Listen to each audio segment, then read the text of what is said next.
بسم اللہ الرحمن الرحیم ولما وقع علیہم الرجز ولما وقع علیہم الرجز قالوا یا موسى ادع لنا ربك بما عهد عندك لئن كشفت عنا الرجز لنؤمنن لك ولنرسلن معك بني اسرائیل صدق اللہ مولانا العظیم اللہم صلی علی سیدنا مولانا محمد مبارک وسلم علیہ صلاۃ سلاما کثیرا کثیرا۔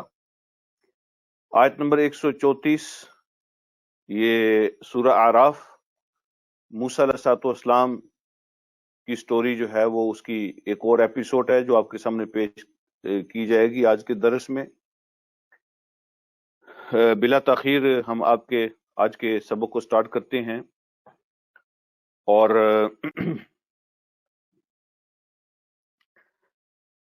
کچھ سوالات جو ہیں وہ پہلے سے میرے پاس پہنچے ہوئے ہیں، ایک دو سوالات، تو ان کو بھی آخر میں لینا ہے انشاءاللہ۔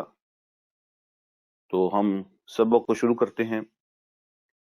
وَلَمَّا وَقَعَ عَلَيْهِمُ الرِّجْزُ، جب آیا ان پر عذاب، واقع ہوا ان پر عذاب۔ رجز کا معنی وبائی بیماری بھی ہو سکتا ہے، رجز کا معنی کوئی اور عذاب بھی ہو سکتا ہے۔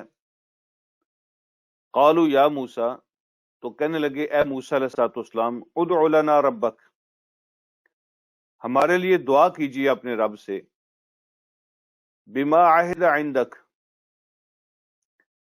کہ تیرے رب نے جو آپ سے وعدہ کر رکھا ہے، سو اس وعدے کے واسطے سے، اس کے ریفرنس سے رب نے وعدہ کر رکھا ہے کہ وہ آپ کی دعاؤں کو قبول کرے گا اور آپ کی دعا کو سنے گا۔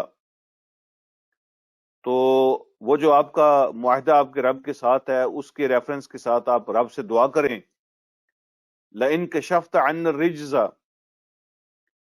کہ اگر ہٹا دے وہ ہم سے اس عذاب کو، اگر آپ اس عذاب کو ہم سے ہٹا دیں، لنؤمنن لک، تو ہم ہر صورت میں ضرور آپ پر ایمان لے آئیں گے، وَلَنُرْسِلَنَّ مَعَكَ بَنِي اسرائیل، اور ہم ہر صورت میں ضرور آپ کے ساتھ بنی اسرائیل کو بھیج دیں گے۔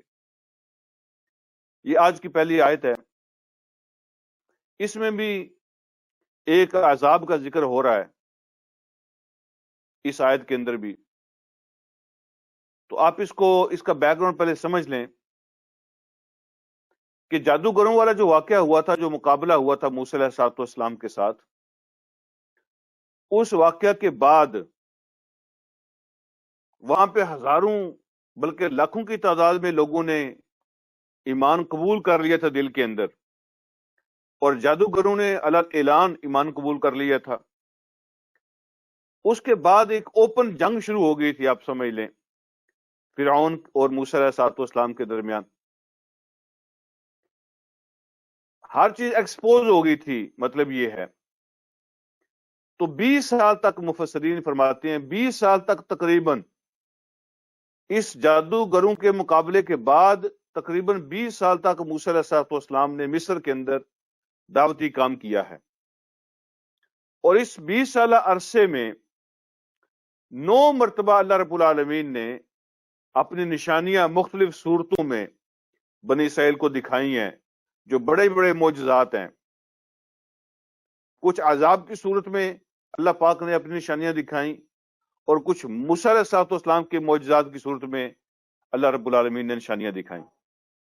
وہ جو 9 نشانیاں تھیں، ان میں سے 7 ہم نے پڑھ لی ہیں، 7 کے بارے میں ذکر ہم نے سن لیا ہے۔ مثال کے طور پہ اللہ رب العالمین نے عصا، جو موسیٰ علیہ السلام کی لاٹھی تھی، وہ بھی ایک معجزہ تھا، نشانی تھی، وہ بھی اس کا ذکر بھی ہم نے پڑھ لیا۔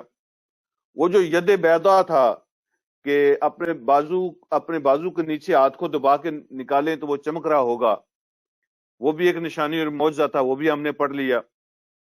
اس کے بعد 5 کا ذکر ہم نے پچھلے سبق میں پڑھا ہے کہ ون آفٹر اندر، یک کے بعد دیگر، اللہ پاک نے پہ جو عذاب نازل فرمائے تھے، نشانیاں وہ بھی تھیں، ان کا بھی ذکر ہم نے پڑھا۔ طوفان آیا تھا ان پر، ٹڈی دل آئے تھے ان پر، مچھر اور جوں کا عذاب آیا تھا ان پر، مینڈکوں کا عذاب آیا تھا ان پر، مینڈک آ کے تھے ہر طرف، اور خون کا عذاب آیا تھا ان پر.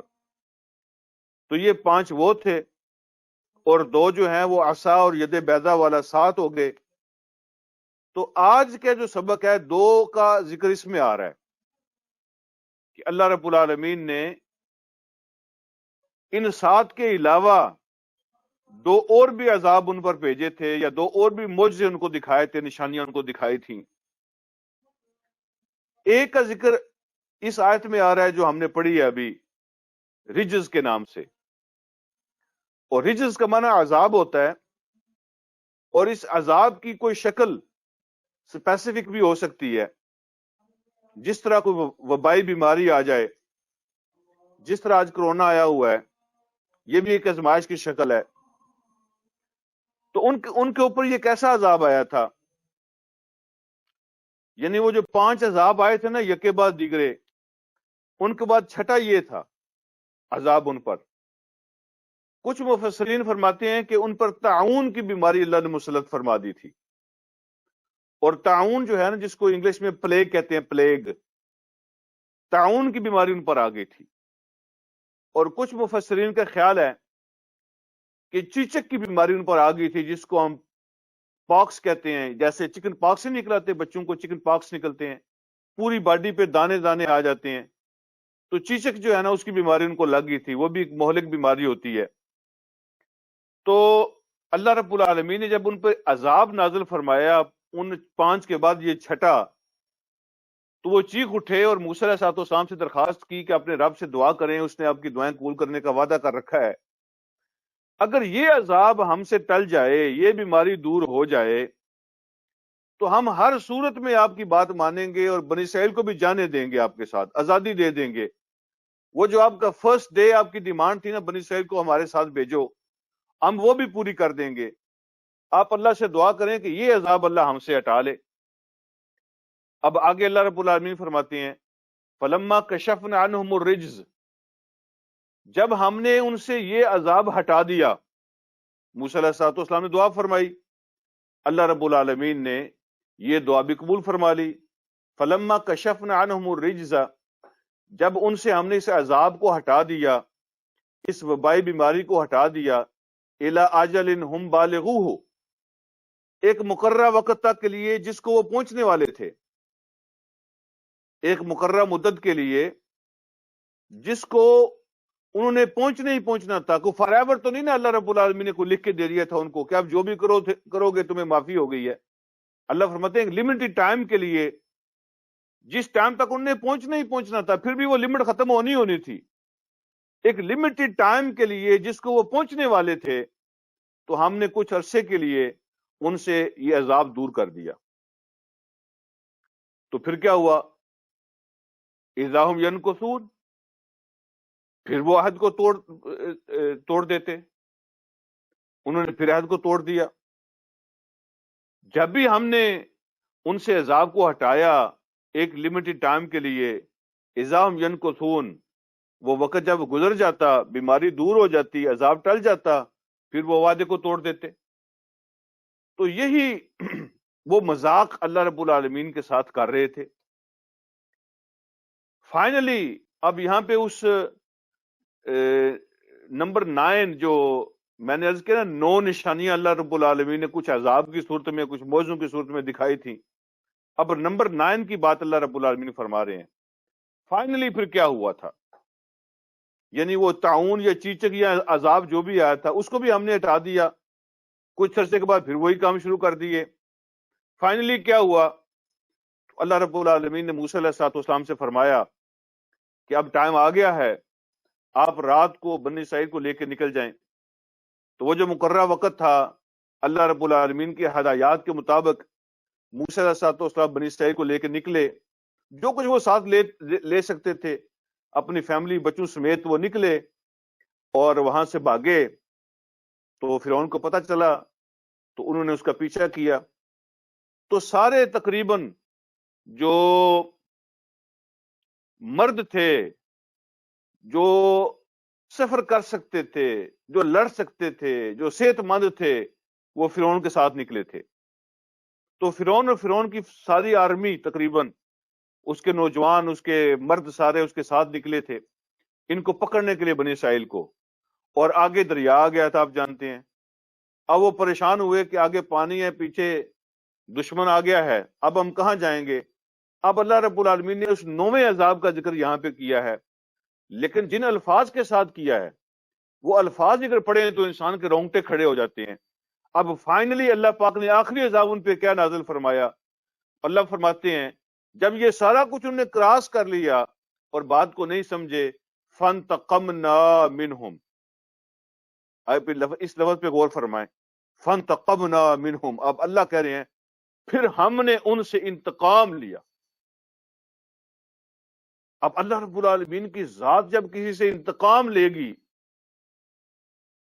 تو کیا چانس باقی رہ سکتا ہے کہ وہ بچ جائیں؟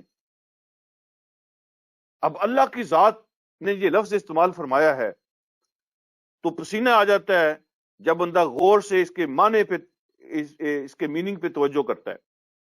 اللہ فرماتے ہیں فَانْتَقَمْنَا مِنْهُمْ، پھر ہم نے ان سے انتقام لیا، فَأَغْرَقْنَاهُمْ فِي الْيَمِّ، اور فائنلی پھر ہم نے غرق کر دیا ان سب کو دریا کے اندر۔ تو یہ اس آخری عذاب کا ذکر ہے، 9ویں عذاب کا ذکر ہے، 9ویں نشانی اللہ نے ان کو یہ دکھا دیا اپنی طاقت کی۔ فَأَغْرَقْنَاهُمْ فِي الْيَمِّ، پھر ہم نے ان کو دریا میں غرق کر دیا۔ کیوں ایسا کیا؟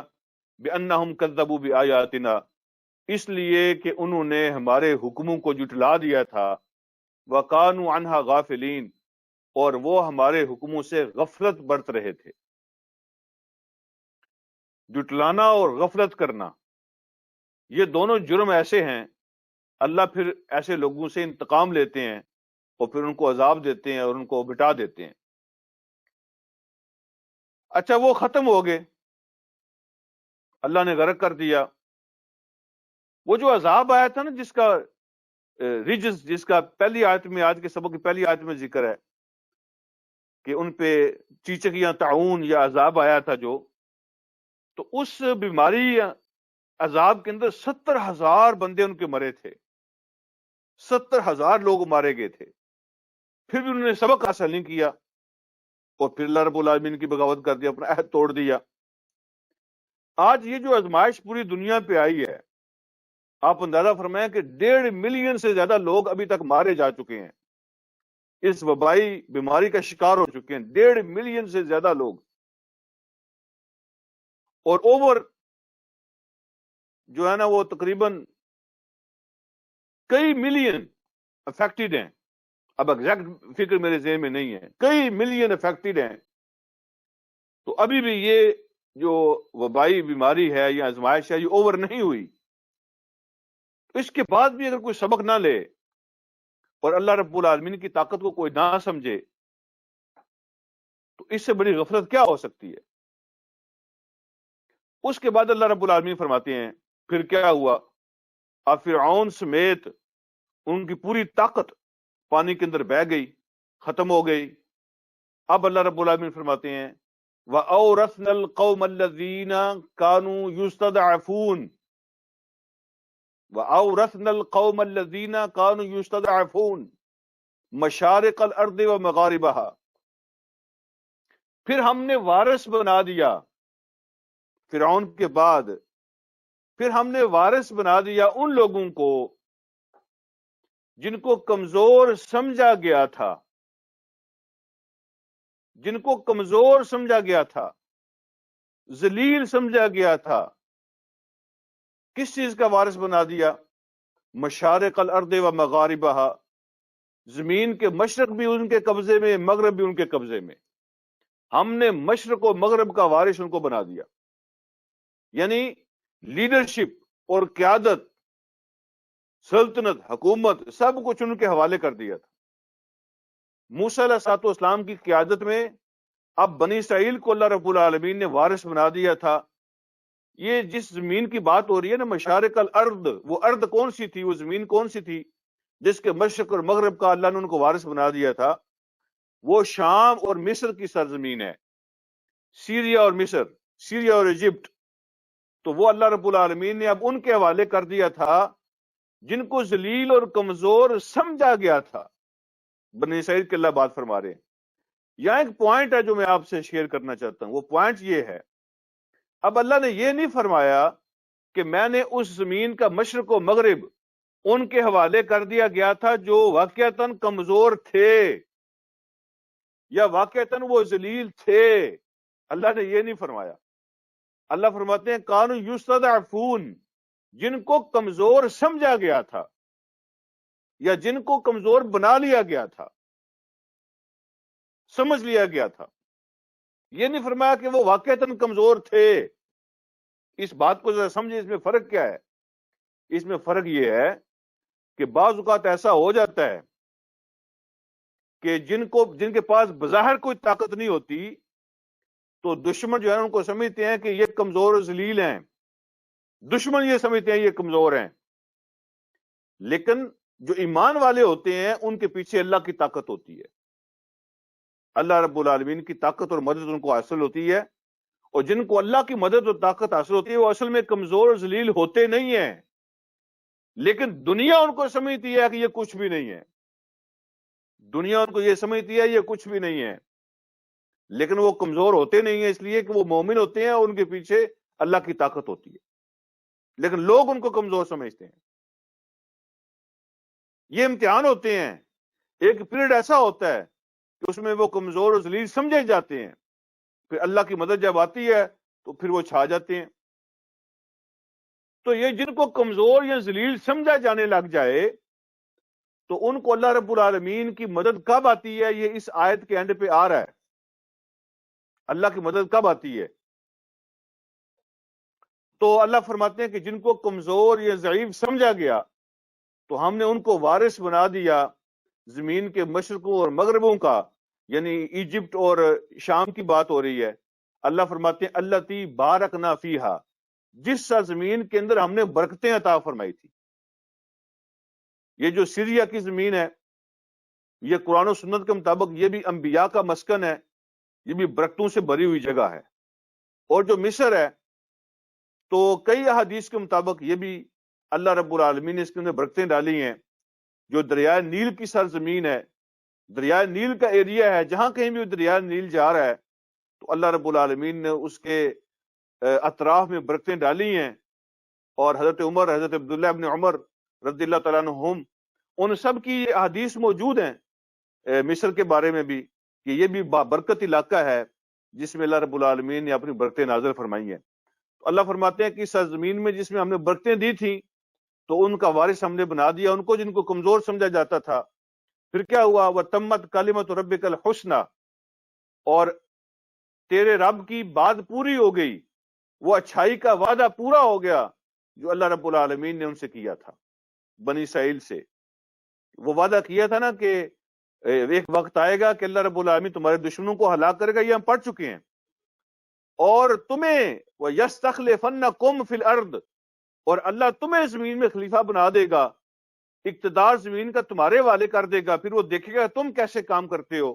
یہ وہ تھا وعدہ جس کا اللہ نے یہاں اشارہ فرمایا کہ پھر اللہ رب العالمین کی بات پوری ہو گئی اور اللہ نے اپنا وہ وعدہ پورا کر دکھایا جو بنی اسرائیل کے ساتھ ایک اچھا وعدہ اللہ نے کیا تھا. علی بنی اسرائیل, بنی اسرائیل کے ساتھ جو اللہ نے وعدہ کیا تھا نا وہ بات اللہ نے پوری کر دی.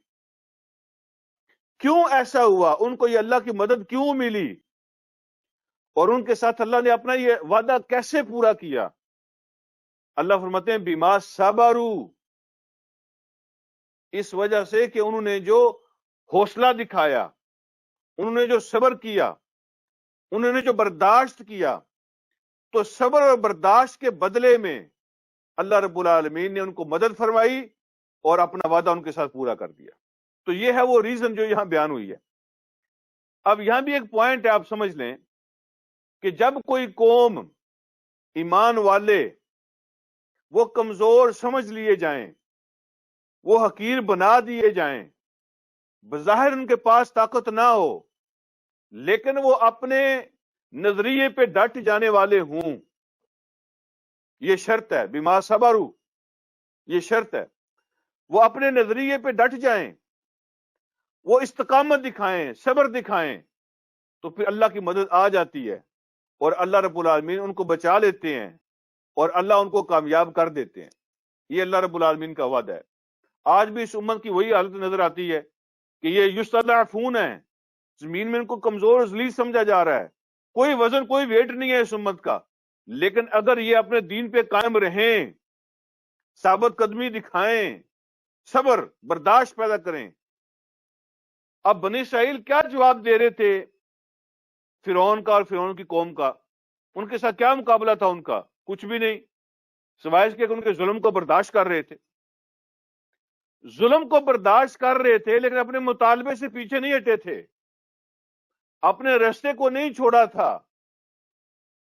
جس دعوت کو قبول کیا تھا موسیٰ علیہ الصلوۃ والسلام کے ساتھ، اس کو نہیں چھوڑا تھا، اس پہ قائم رہے تھے. لیکن فرعون کا مقابلہ نہیں کیا کبھی، اور نہ ہی اس کے حملوں کا جواب دے سکے. لیکن استقامت دکھائی اور صبر دکھایا تو اللہ نے مدد کی اور فرعون کو غرق کیا اور ان کے ساتھ اپنا وعدہ پورا کیا. اللہ فرماتے ہیں بما صبروا، انہوں نے جو صبر کیا اس کے بدلے میں اللہ رب العالمین ان کو یہ کامیابی اور مدد نصرت عطا فرمائی اور زمین کا ان کو وارث بنا دیا. وَدَمَّرْنَا مَا كَانَ يَصْنَعُ فِرْعَوْنُ وَقَوْمُهُ، اور ہم نے برباد کر دیا اور تباہ کر دیا جو کچھ فرعون اور اس کی قوم کر رہی تھی.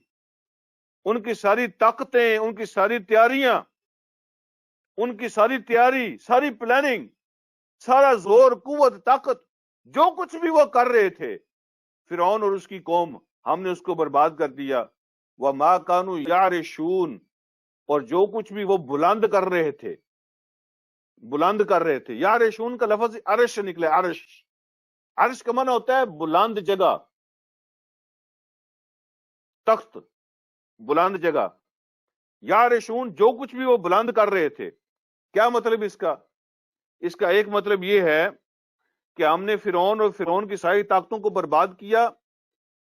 وما یعرشون وما کانوا یعرشون، اور جو کچھ وہ بلڈنگیں بنا رہے تھے، بلند و بالا عمارتیں، محلات، سب کچھ برباد ہو گیا. ایک مطلب تو ان کی یہ ترقی ہے، ان کی بلڈنگز، ان کے مکانات، ان کے محلات، ان کے پیلسز.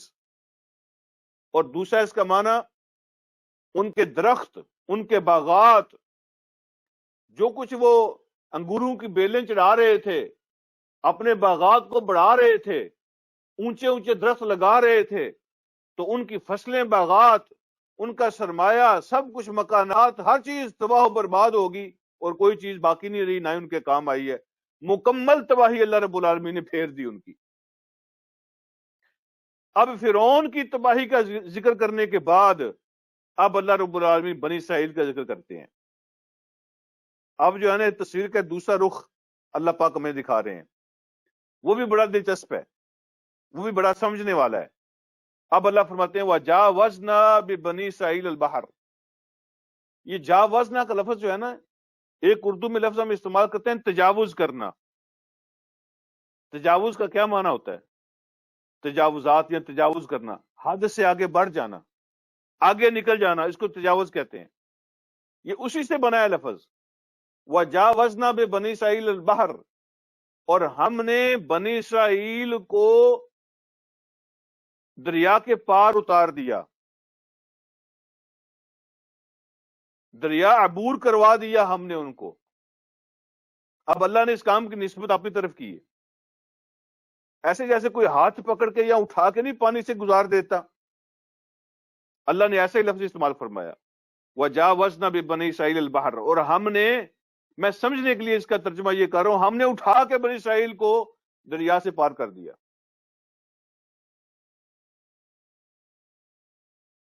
سمندر سے پار کر دیا ہم نے، ایسے ہم نے ان کو آرام سے پار کر دیا ان کو.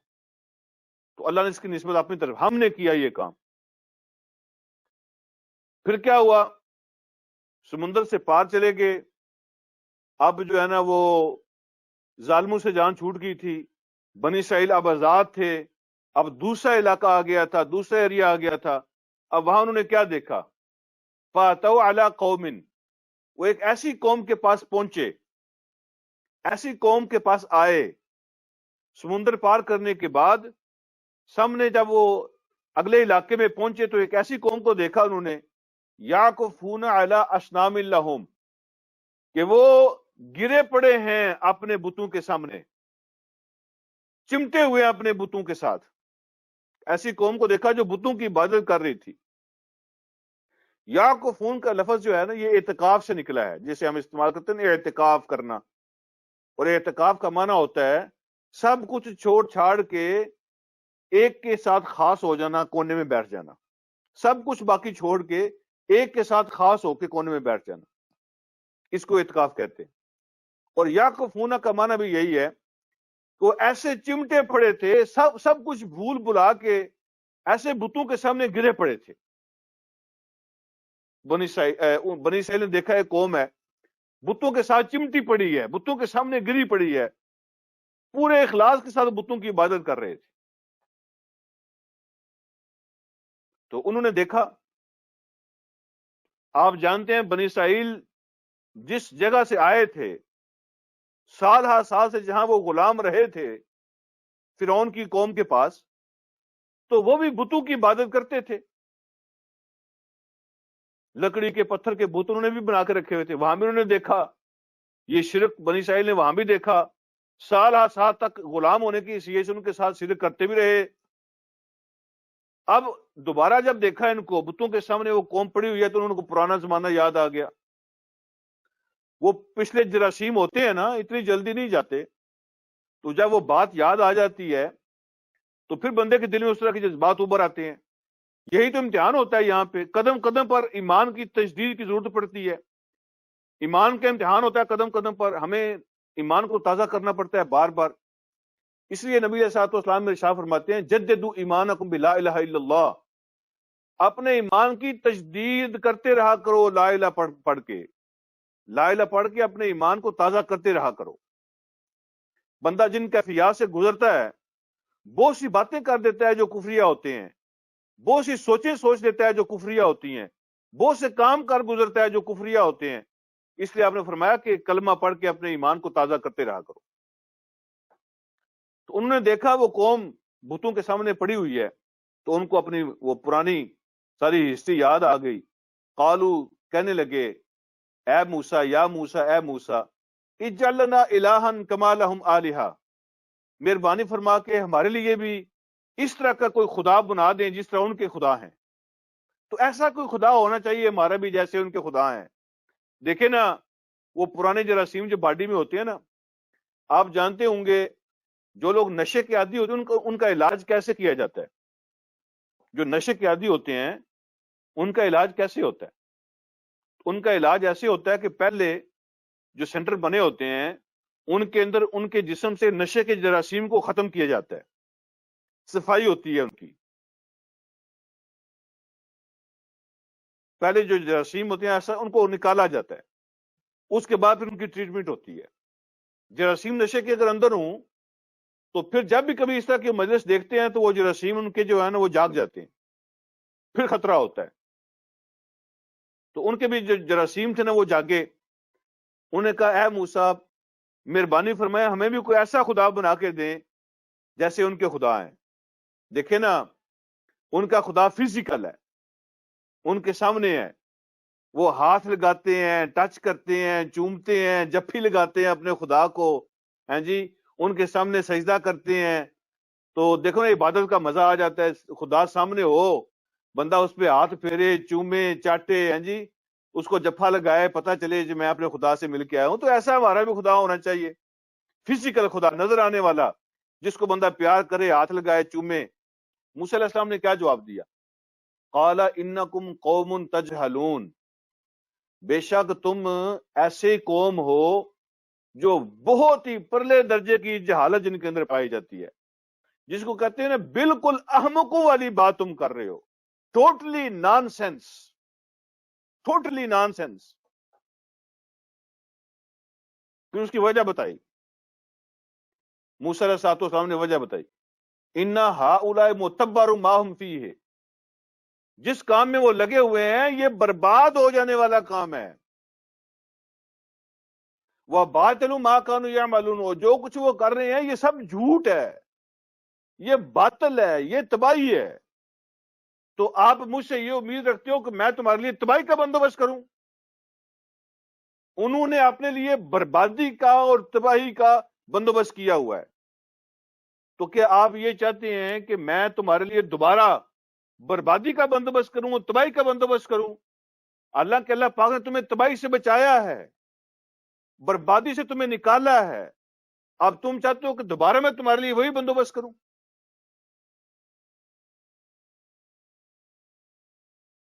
قال اغیر اللہ ابغیکم، اغیر اللہ ابغیکم الہا، کیا اللہ کو چھوڑ کر کسی اور کو تمہارے لیے خدا تلاش کروں، کہ تمہارے لیے کوئی اور خدا، اللہ کو چھوڑ کے کوئی اور خدا تمہارے لیے تلاش کروں؟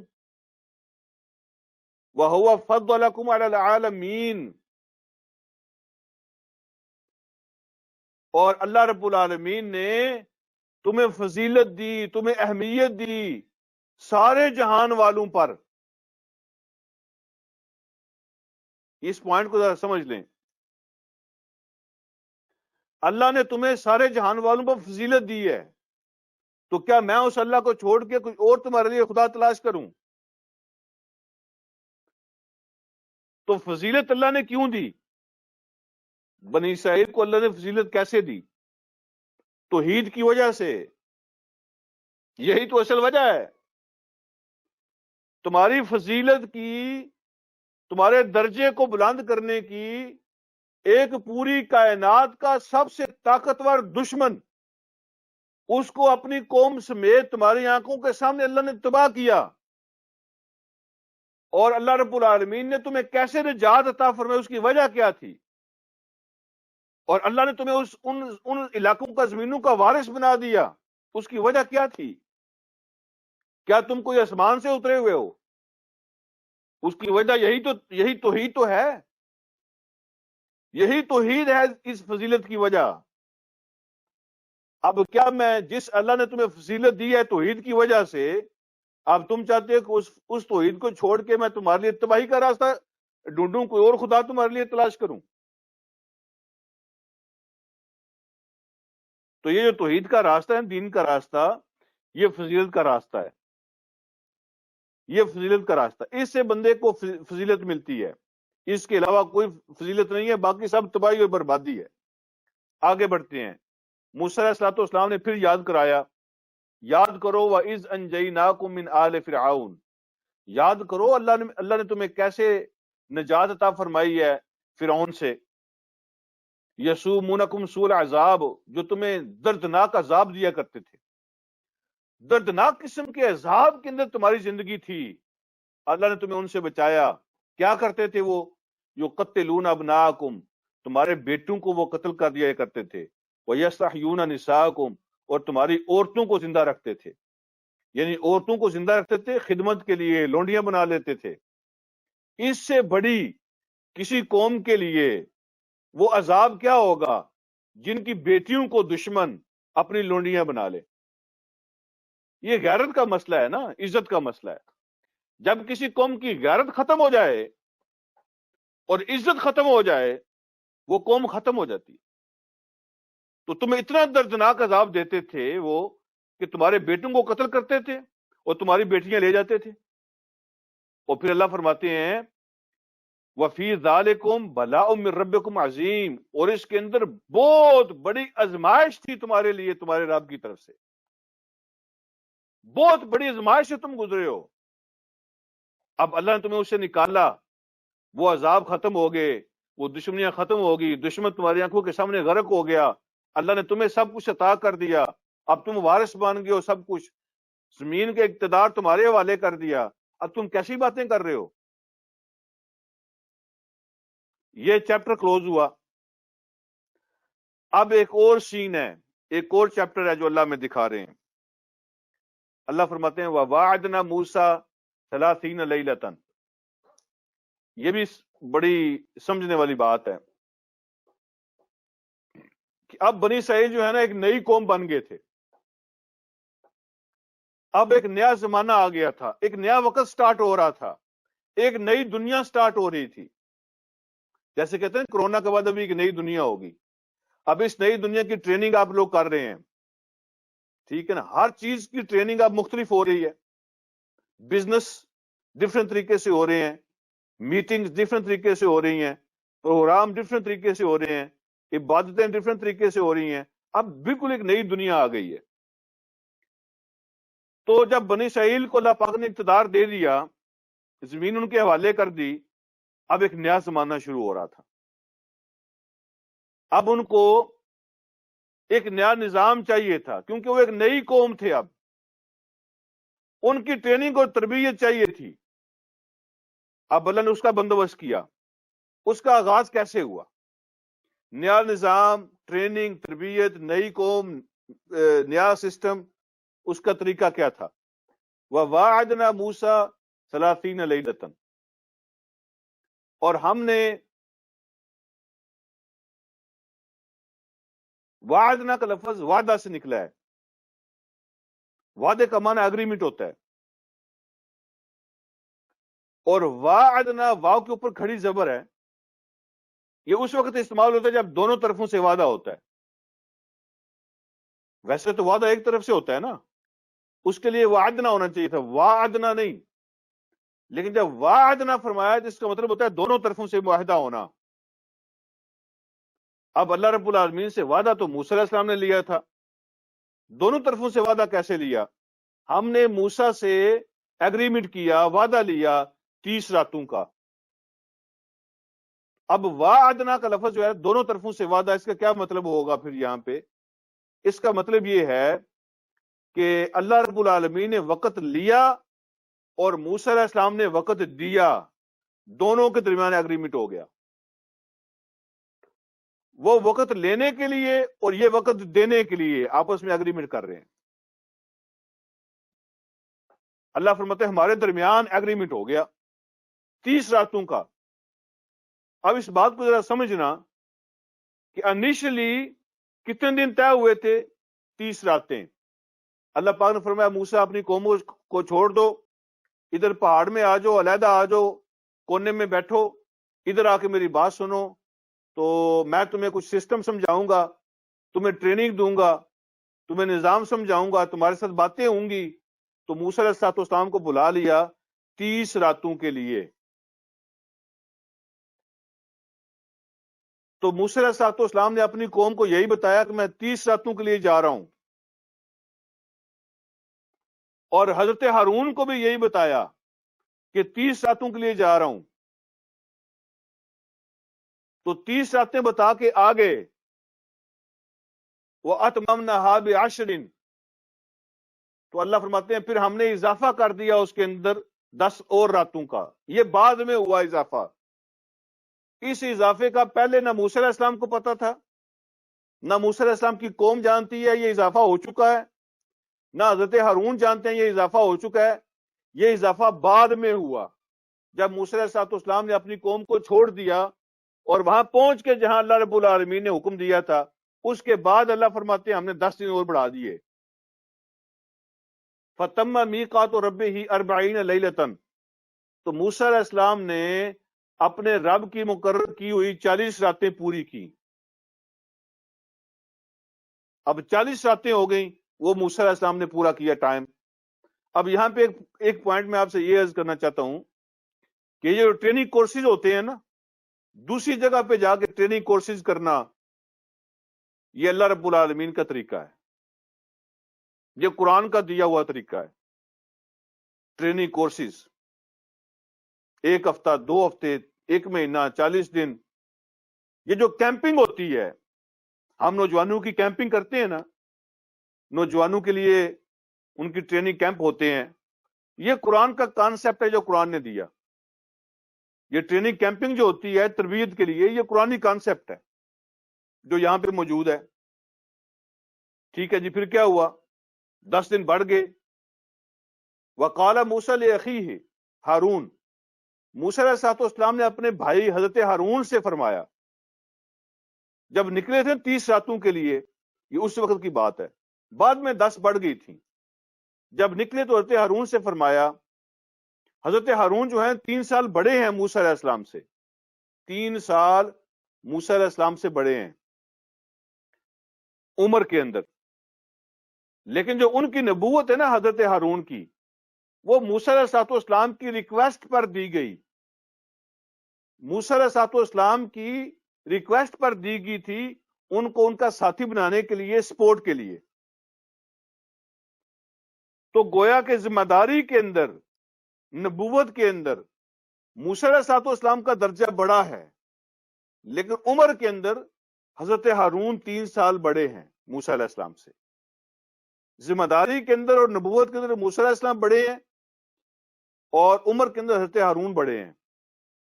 جب حضرت موسیٰ نکلے سفر پہ تو اپنے بھائی حضرت ہارون سے فرمایا، کیا فرمایا؟ یہ 2-3 پوائنٹ ہیں، وہ سمجھ لیں پھر بات ختم کرتے ہیں۔ فرمایا اخلفنی فی قومی، میری قوم میں میرے پیچھے آپ میرے خلیفہ بن جائیں، آپ میرے نائب ہیں، تو میرے نائب بن کے آپ نے میری قوم کا خیال رکھنا ہے۔ تو یہاں پوائنٹ یہ ہے کہ یہ جو نیابت والا کانسیپٹ ہے کہ جب صدر نہیں ہوتا تو اس کا نائب بھی اس سیٹ کو سنبھالتا ہے، جب اصل نہیں ہوتا تو پھر اس کا نائب و خلیفہ آ جاتا ہے اس جگہ پہ، سیکٹری آ جاتا ہے اس جگہ پہ، یہ بھی قرآنی کانسیپٹ ہے۔ ٹھیک ہے، سیٹ کو خالی نہیں چھوڑنا چاہیے۔ جب کوئی سربراہ غیر حاضر ہو کسی وجہ سے تو اپنی جگہ پہ کسی کو اپوائنٹ کرتا ہے، وہ اس کا نائب و خلیفہ ہوتا ہے، اس کی ابسنس میں، اس کی غیر حاضری میں، اس کے واپس آنے تک وہ نظام کو چلاتا ہے۔ تو مطلب یہ ہے کہ نظام نہیں رکتے، دنیا سٹاپ نہیں ہوتی، اور اس نظام کو چلانے کے لیے یہ سسٹم جو ہے، یہ قرآنی کانسیپٹ ہے کہ جب اصل جو ہوتا ہے وہ غیر حاضر ہو جائے تو نائب اس کی جگہ آ جاتا ہے۔ اچھا، اگلا پوائنٹ، یہ ڈسپلن سکھایا قرآن نے، یہ ڈسپلن ہے زندگی کا، نائب مقرر کرنا۔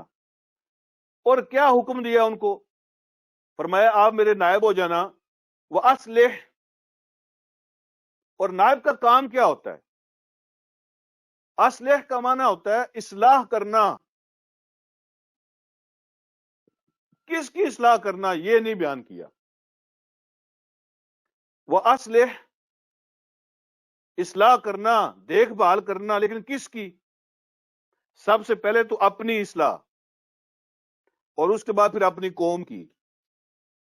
اپنے آپ کو بھی ٹھیک رکھنا اور قوم کو بھی ٹھیک رکھنا، یہ کام ہوتا ہے نائب کا۔ خیال رکھنا، دیکھ بھال کرنا، اپنے آپ کو بھی اسی رستے پہ قائم رکھنا اور اپنی قوم کو بھی اسی رستے پہ قائم رکھنا۔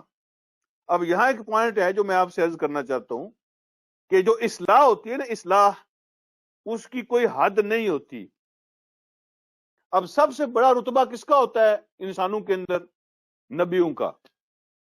نبیوں کا رتبہ سب سے بڑا ہوتا ہے، اور حضرت ہارون اللہ کے نبی ہیں، اور جن کے وہ نائب بنے ہیں وہ بھی اللہ کے نبی ہیں۔ اللہ کا ایک نبی اللہ کے دوسرے نبی سے کہہ رہا ہے وہ اصلح، اپنی اصلاح کرنا۔ اس کا مطلب یہ ہے کہ نبیوں کی بھی اصلاح کی کوئی حد نہیں ہوتی۔ اگر نبی کی اصلاح کی حد نہیں ہوتی تو پھر امتی کی اصلاح کی حد کیسے ہوتی ہے؟ کیسے لوگ سمجھ لیتے ہیں کہ مجھے اب ضرورت نہیں ہے، میں نے بہت سیکھ لیا ہے، میں سیکھ چکا ہوں، اب مجھے جو ہے نا وہ تربیتی پروگرام میں جانے کی ضرورت نہیں ہے۔ کچھ لوگوں کو یہ غلط فہمی ہو جاتی ہے، میں نے بہت لٹریچر پڑھ لیا ہے، میں بہت تجربہ کار ہو گیا ہوں، اب مجھے تربیت کی ضرورت نہیں ہے۔ تو تربیت کی اور اصلاح کی کوئی حد نہیں ہوتی، نبیوں کے لیے نہیں ہوتی تو ہمارے لیے کیسے ہوگی؟ فرمایا اپنی بھی اصلاح کرنا اور اپنی قوم کی بھی اصلاح کرنا۔ اوکے، اس کے بعد فرمایا تیسری بات، وَلَا تَتَّبِعْ سَبِيلَ الْمُفْسِدِينَ، اور معاشرے کے اندر، ہر معاشرے کے اندر یہ ایلیمنٹ بھی ہوتا ہے جو فسادی ہوتے ہیں، خرابیاں پیدا کرنے والے، روڑے اٹکانے والے، رکاوٹیں ڈالنے والے۔ فرمایا وَلَا تَتَّبِعْ سَبِيلَ الْمُفْسِدِينَ، اور ان لوگوں کی پیروی نہیں کرنی، ان لوگوں کے راستے کی جو فساد کرنے والے ہیں۔ فساد کرنے والوں کے راستے کی پیروی نہ کرنا۔ تو فسادی ایلیمنٹ بھی ہوتا ہے معاشرے کے اندر، ہر معاشرے کے اندر ہوتا ہے. کبھی کوئی سوسائٹی دنیا میں فساد سے خالی نہیں ہوتی. یہ نیکی اور بدی کی جنگ قیامت تک جاری ہے، لیکن فسادیوں سے دور رہنا ہے، ان کے راستے پہ نہیں چلنا، ان سے بچنا ہے. جو نیگیٹو مینٹلٹی کے لوگ ہوتے ہیں ان سے دور رہنا ہے، ان کے راستے کو فالو نہیں کرنا. یہ موسیٰ علیہ السلام جو ہے نا وہ حکم دے کے تو پھر چلے گئے اللہ رب العالمین کے پاس. اگلے ہفتے یہاں سے سٹارٹ کریں گے اور پھر میں آپ سے عرض کروں گا قرآن کی روشنی میں کہ وہاں پہ کیا ہوا تھا. جب موسیٰ علیہ السلام وہاں پہنچ گئے تھے تو پھر کیا ہوا تھا. اور یہ جو کئی دفعہ آپ کے ذہن میں سوال آتا ہوگا کہ پہلے 30 دن کا پھر 10 دن کا اضافہ کر دیا تو پہلے 40 کہہ دیتے. اس کے اندر کیا حکمت ہے کہ اللہ نے کہا 30 دن کے لیے آ جاؤ، پھر کہا نہیں 10 کا اضافہ کر دیا تو پہلے 40 کہہ دیتے. اس کے اندر کیا حکمت ہے؟ 10 اللہ نے بڑھائے تو کس بات کا امتحان لیا اور کیا ہوا تھا، یہ میں آپ کو بتاؤں گا انشاءاللہ اگلے ہفتے. اللہ مجھے اور آپ کو سمجھنے کی عمل کی توفیق عطا فرمائے. وآخر دعوانا الحمدللہ رب العالمین. جزاکم اللہ خیر.